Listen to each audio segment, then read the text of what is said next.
ඔන්න ඉතින් අදත් වෙනද වගේම මගේ channel එකට ගොඩක් ආදරයෙන් ඔයාලව පිළිගන්නවා. අද මම ඔයාලට කියලා දෙන්න යන්නේ chicken රසට soya meat ඩවල් එකක් හදාගන්න විදිහ. මගේ වීඩියෝ එකත් එක්ක අන්තිම වෙනකන් රැඳිලා ඉන්නකෝ. කොහොමද මේ රස soya meat ඩවල් එක හදාගන්නේ කොහොමද කියලා මම දැන් ඔයාලට කියලා දෙන්නම්. මේ බලන්න හරිම ලස්සනට පෙනුමට පාටට රසට තියෙනවා. ඔයාලත් මේ විදිහට try කරලා බලන්නකෝ. මුලින්ම අපි කරන්න ඕන සෝයා මීට් එක තම්බගෙන ඒකට ලුණු මිරිස් කුඩු දාලා හොඳට අනා ගන්න ඕන. ඊට පස්සේ මෙන්න මේ විදිහට තාච්චියක් ලිපේ තියලා තෙල් දාලා තෙල් රත් වුණායින් පස්සේ අපි සෝයා මීට් ටික මේ තෙලට දාන්න ඕනේ. ගොඩාක් බැදෙන්න දෙන්න එපා. රන්වන් පාට වේගන එනකොට මේක ලිපෙන් අයින් කරගන්න ඕනේ. හොඳ ක්‍රිස්පි ගතියට තියෙනවා. ගොඩාක් කළු කරගන්න බදින්න එපා.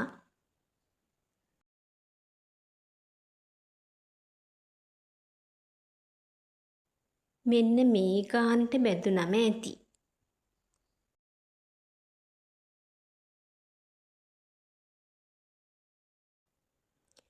මෙන්න මේ තියෙන්නේ මම බැදගත්ත සෝයා මීට් ටික. මේ ගානට ඔයාලත් බැදගන්න. ඊට පස්සේ සුදු ලූණු ටිකක් කපා ගන්න. ලූණු ටිකක් මෙන්න මේ විදිහට කපා ගන්න. මං අද කරපිංචා මෙන්න මේ විදිහට කොටලා තමයි අරගෙන තියෙන්නේ. කහ කුඩු, මිරිස් කුඩු බැද ගන්න, හොඳින් බැද ගන්න. ඊට පස්සේ අපිට තක්කාලි සෝස්, සෝයා සෝස් මෙන්න මේවත් ඕනි වෙනවා. ඊට පස්සේ කොටුවට කපාගත්ත ලූණු ටිකක්, කොටුවට කපාගත්ත කැරට් ටිකක් සහ chili paste ඕනේ. මම chili paste එක හදන වීඩියෝ එකක් ඔයාලට දාන්නම්. ඊට පස්සේ ගම්මිරිස් කුඩු ටිකකුත් ඕනේ. ලුණු ස්වල්පයක්, සීනි ස්වල්පයකුත් ඕනේ. අම්මිරිස් කල්ලකුත් කපලා දාගන්න. ඊට පස්සේ මෙන්න මේ විදිහට භාජනය ලිපේ තියලා පොල් තෙල් මේසැහැනි දෙකක් වගේ දාගන්න.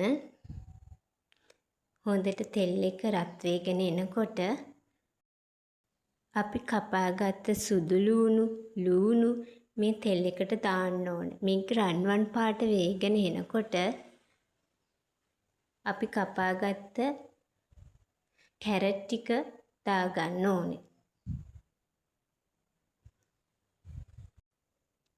කුඩු කරගත්ත කරපිංචා ටිකත් මේකට දාන්න ඕනේ. රන්වන් පාට වේගෙන එනකොට තමයි දාන්න ඕනේ. මෙන්න මේ ගානට එනකොට දාන්න. ඊට පස්සේ ගම්මිරිස් කුඩු, මිරිස් කුඩු, කහ කුඩු මෙන්න මේ විදිහට දාගන්න. ඊට පස්සේ තක්කාලි සෝස්, සෝයා සෝස් මේ සියලුම දේවල් දාගන්න. සීනි ටිකකුත් දාගන්න. එතකොට රසය වැඩි.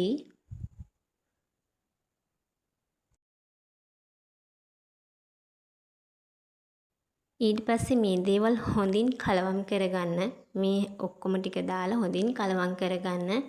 ගින්දර සාමාන්‍ය ප්‍රමාණයට තියාගන්න. ගොඩාක් ගින්දර වැඩි කරගන්න එපා. පිච්චෙන්න බලනවා.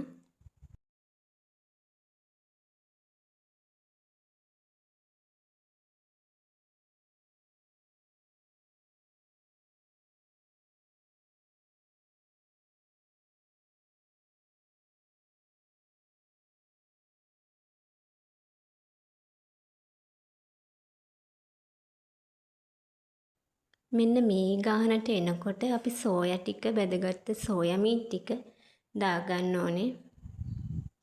සෝයා මීට් ටිකත් දාලා හොඳට කලවම් කරගන්න.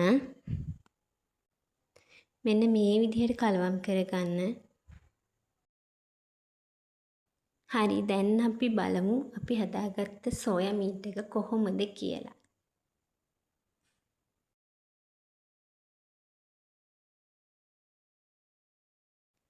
මෙන්න මේ විදිහට තමා සෝයා මීට් ඩවල් එක තියෙන්නේ. හරිම රසයි.